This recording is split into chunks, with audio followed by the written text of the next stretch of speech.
All right, what's up, you guys? Welcome back to the DIVIJ podcast. I think this is the first episode of the year, which I'm very excited for. As you can see, there's no co-host, no guest, and I kind of want to keep it that way for a little bit before we start having guests on. We might have, young bands, Logan Paul, a couple other influencers and celebrities on, but I think for at least January, I kind of want to keep it solo because if you guys have been following the content for a minute, you would know that kind of the focus of what's been going on in our life, at least like me and my team's life, has been whole lot of crypto, a whole lot of NFTs, and a whole lot of influencer marketing. And I get hit up so many times by you guys about like how did I start, right? Like, what's the process of influencer marketing? How does it work? How do you find the right NFTs to invest in? Like, what the fuck is crypto? What are the coins you should be investing in? What are the projects, like the NFT projects that you should be buying? How do you buy them? And obviously all this stuff can be Googled, but I figured it'd be cool to do a podcast and kind of like share with you guys like how, like kind of like what the fuck is going on, because honestly, with the internet and Web3 and everything that's going on with the metaverse and NFT projects, like there's just so much cash out there that literally everybody has access to if you are taking the right actions, right? So I kind of want to make this episode kind of about, what are the NFTs that I own? What projects am I excited about? And also like, what the fuck is happening in this world of influencer marketing and, how to generate revenue and make money in the industry. So we'll start with the NFTs. Make sure you guys, of course, subscribe to the podcast, follow me on Instagram and all that stuff.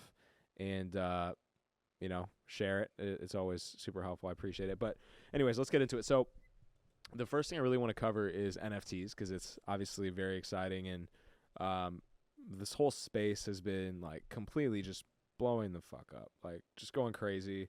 There's projects that, like the Bored Apes, the Mutant Apes, the CryptoPunks, that have gone from a floor of 0 to a floor of 70 or 80 ETH within 6 months or a year.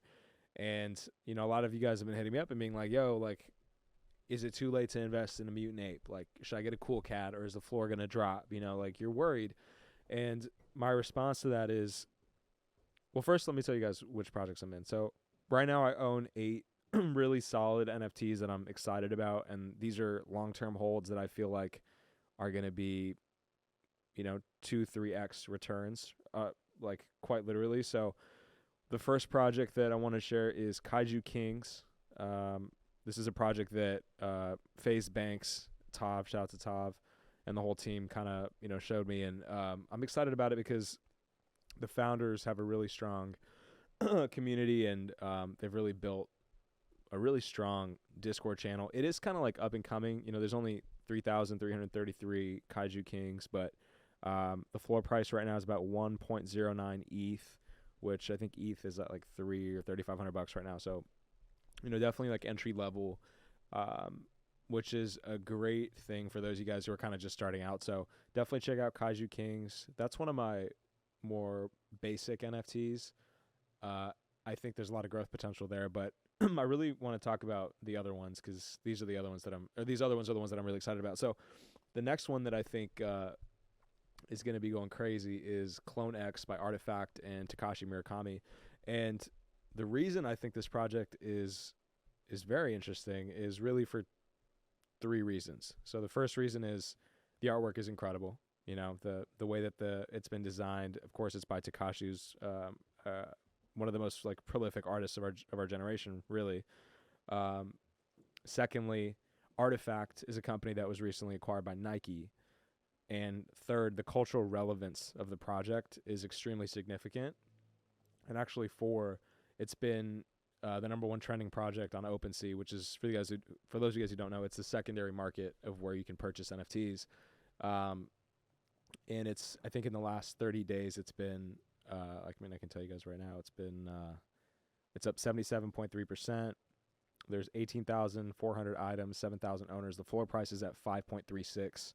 And if you look at some of the NFTs, and it's so many different things to kind of cover, but like when you look at the rarity aspects and the different aspects of an NFT, you got to kind of understand which aspects of the NFT are like the rarest kind, right? Because there's certain qualities that you want to kind of have in your NFTs, and there's some that are selling for 23, 25 ETH, which is, I think more than 100K or a couple 100K. But right now the floor is at 5.35, so it's about 25,000. And if you guys go on Instagram, I usually actually after this episode comes out, I'll drop all the different NFTs that I own so you guys can see. But this one that I got is I'm just gonna show it to you guys real quick, but I don't know if you can see it on the camera. She's a baddie, She got a little black face, the red hair, cool ass eyes. But I got her for 5.59 ETH, and ETH, if you guys don't know, it's Ethereum. It's basically the like the currency that is going to be used in Web3 and what's going on in the world of decentralization and the blockchain. So like, if you don't have Ethereum, I highly recommend it. And this is not financial advice, but I promise you holding Ethereum is a very smart thing to do. And for those of you guys who've been asking me like, oh, what percentage of your net worth is in NFTs? What percent is in Ethereum? I'd say 40 to 50% of everything that I own is Ethereum at the moment. So I'm very bullish. But I want to have like a conversation around like the bigger picture of ETH and why it's significant, but we'll get to that in a second. The next project that I'm very excited about, and I bought it I think 4 months ago, is Mutant Ape Yacht Club, which has been the number one trending project on OpenSea for the last 2 months. The floor price went from 0 to now, I think it was at 16 to 16.5 ETH at its peak, and it's now at about 14.5. And I bought it for 5.45. We've got offers on it for 11, 12, 13 ETH. Still not going to sell because it's below the floor price, but definitely think Mutant Ape Yacht Clubs are kind of that high growth potential project.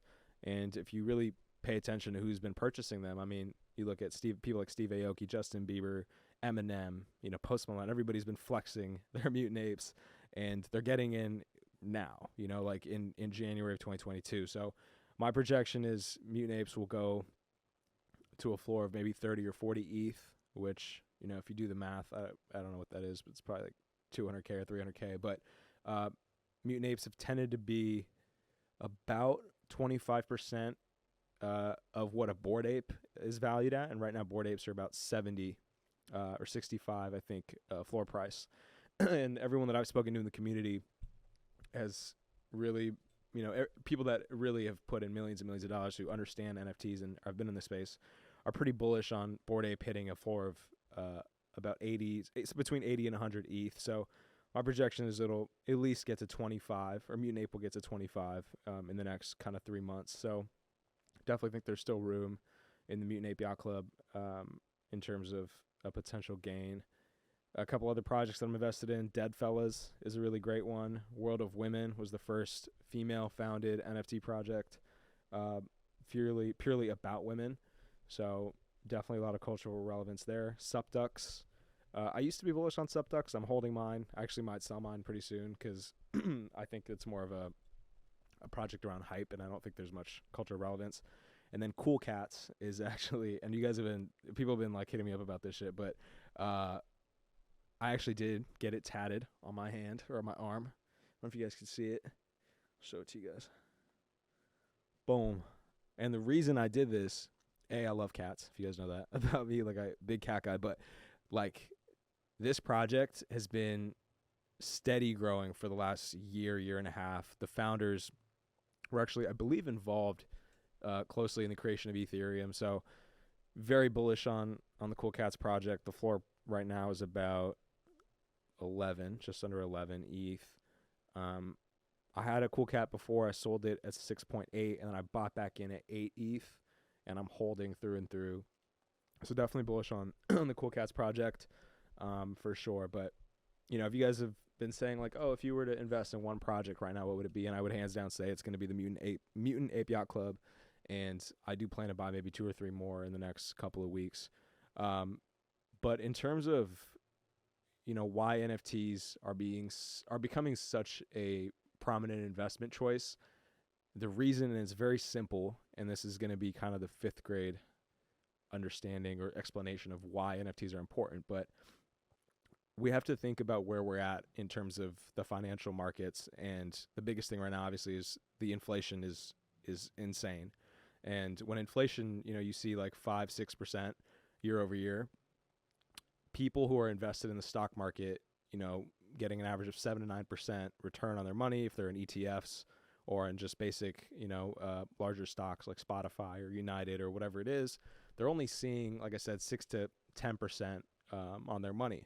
But when inflation is 6%, you gotta start to think the people with the cash in the world, right? The investors, the people who have a shit ton of money kind of stacked up. It's like, you know, they want to see a higher return, so they're looking for riskier investments, and you have to think about kind of like where the world is going, right? So with Web3, or rather we could start with the first origin of the internet was Web 1, quote unquote, and that was like just static web pages, right? Static web pages, and then Web 2 is, you know, Facebook, Google, Gmail, all this stuff, you know, username and password, you sign in, you know, you can send emails, blah, blah, blah, completely centralized in the sense of if you guys want to do anything, if you want to send money to someone on PayPal, if you want to log into Tinder, right, you have to go through Facebook. So everything is being tracked. All your information, your privacy is all basically gone, and basically the government, or not the government, but the world or whoever these large corporations are, have access to your information.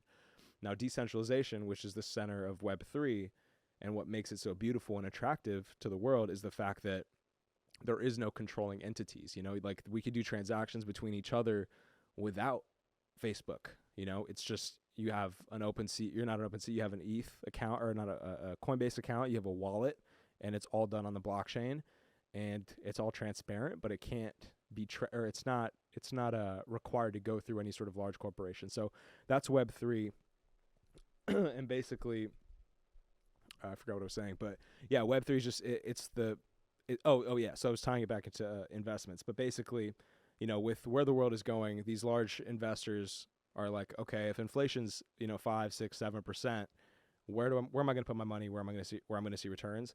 And the answer for these people in today's world is cryptocurrency, Ethereum, Bitcoin, Polygon, Solana, Cardano, all these different tokens, and now the new world of NFTs. And the crazy thing is you can turn $10,000 into $1 million by purchasing what people think is a JPEG, but at the end of the day, you have ownership over an asset on the blockchain. And that's the cool thing about this whole space is, you know, when you have all these people pouring money into projects, the floor price continues to go up and up and up, and it becomes harder to get involved in the projects if you don't have capital, basically. And that's why they say the rich get richer, because it's true.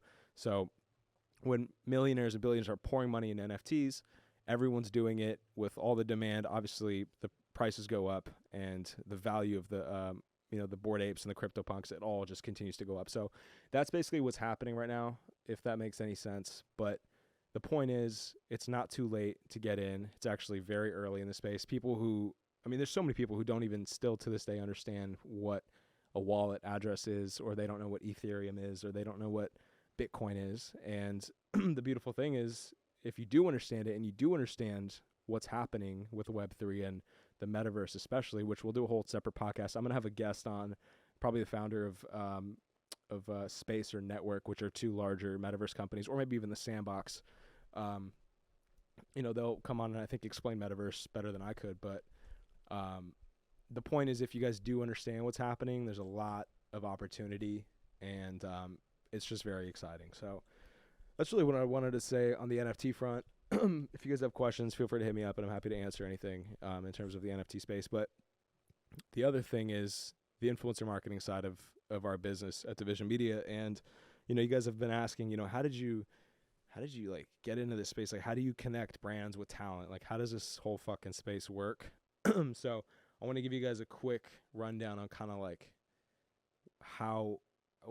what is influencer marketing, and honestly why today the space is even more valuable than it was a month ago. And this kind of ties back into NFTs and crypto. So basically, it's very simple. We've built a team of about 12 or 13 at the moment at DIVIJ Media who are basically connecting brands with talent. We've built an infrastructure of influencers that we're now direct with, or we're connected with through their managers, agents, the companies like WME, UTA, CAA, or even smaller agencies. And basically, we have a massive sales force of, I like to call it my brand army. and they're hitting up brands on LinkedIn, getting interest from marketing managers, growth marketing managers, influencer managers at these companies, and basically getting them to spend money to activate the talent. And our team basically is in the middle of that, brokering the deals and basically putting the activations together and launching campaigns. And basically the whole space, I mean, you think about, Gary Vee talks about like attention in the marketplace, and it's so true. Like brands are going to spend money where there's attention, and right now the attention is on YouTube, Instagram, TikTok, Twitch, and Snapchat and Facebook. And we've kind of been able to take advantage of that and, quote unquote, become representation for the influencers.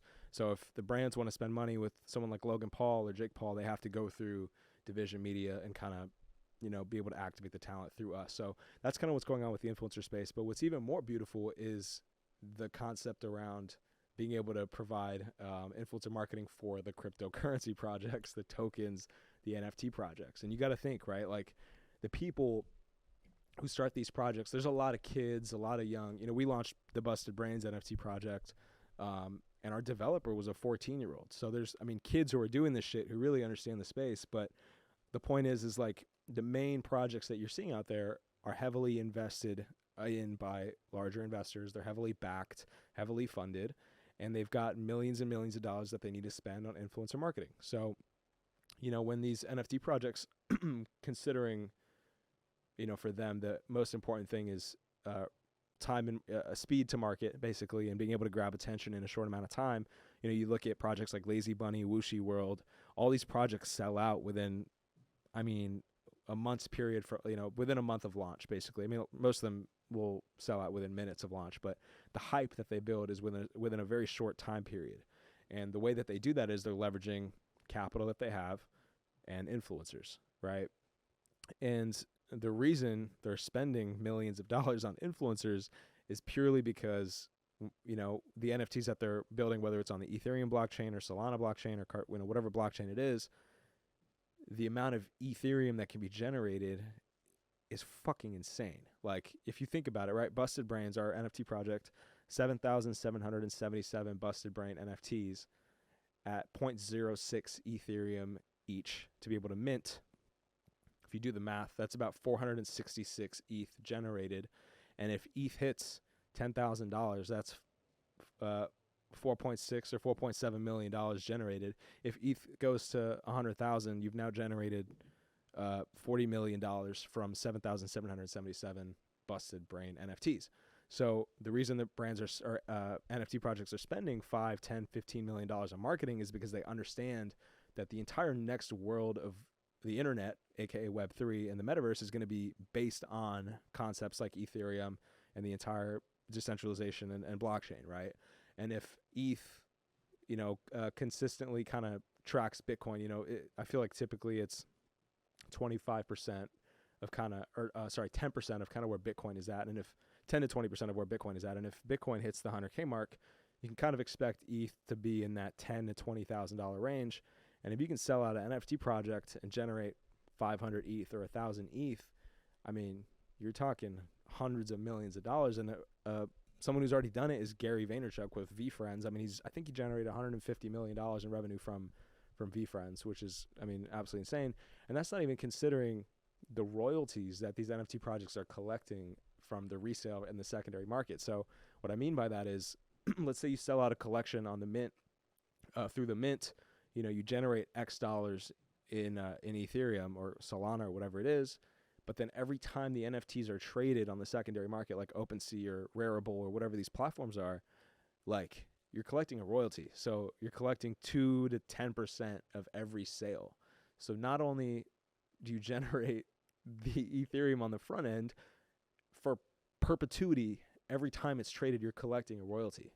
And that's the beautiful thing about the space, is it's like passive income. And if you guys can't wrap your head around that, it's so mind blowing, the amount of capital that can be generated through NFT projects. So that's kind of what I wanted to talk about. I think I'm going to wrap it. But if you guys have questions on the entire, Web3 metaverse, just whole space, shoot me a DM. I'm happy to chat. And, that's really all I got. Make sure you guys subscribe, follow me on Instagram, and stay tuned for more stuff coming soon. We got some exciting guests coming up, and I think we should have one of those metaverse guys coming on in the next maybe like 4 or 5 weeks. So that's it for this podcast. Make sure you guys subscribe, smash the like button, turn post notifications on, and I'll see you guys in the next one. Peace. Okay.